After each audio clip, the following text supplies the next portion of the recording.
Taylor Raddysh with another 2-point night, his 14th goal of the year, tying Max Domi for the team lead in goals. And Taves. It's a 3-way tie. Yeah, we spent some time chatting about him last show, but again, he just continues to play well, and no one really talks about him. Yeah, somebody asked me on Twitter. It might have been our pal Chucko Mucko.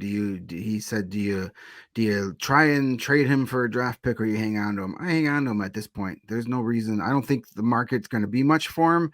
And at some point, as we've said, you got to start identifying guys and hanging on to them. You need guys, NHL players next year. I was going to save this, but I don't want to forget about it. Today, there was an article in The Athletic about Philip Kurashev and talking about how he was such a great find in the 4th round, yada, yada, yada. But I found this little nugget in there. And think about this in the context of trade deadline and rebuilding and all that stuff, right? Like, oh, yeah, trade Raddysh for a 4th round pick. Trade, Lafferty for a 5th round pick. So 2018 4th round is when Kurashev was drafted. Only 2 other 2018 4th rounders, Paul Cotter of the Golden Knights and Jasper Weatherby, drafted by the Sharks, now with the Red Wings, have made more than 6 total NHL appearances. That's the entire 4th round is Kurashev and 2 guys you probably haven't heard of until I just mentioned them.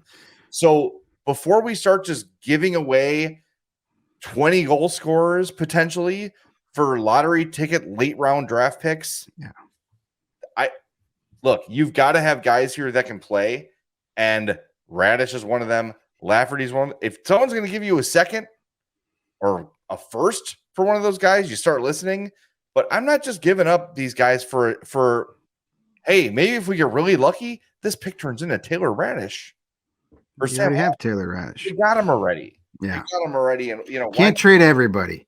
Exactly. You got to trade the guys you get value for, and trading Taylor Raddysh for a 4th round pick, there's no value there.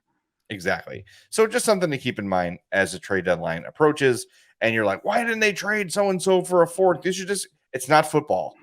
It's not like 4th round picks are not what they are in other sports. And of course, 2018 was a specifically bad 4th round. But if you go back through history, it's going to look very similar to that. Where like, maybe a few guys pop and become decent players, but it's quite a risk to think that any 4th round pick is going to be as good as Sam Lafferty or Taylor Raddysh.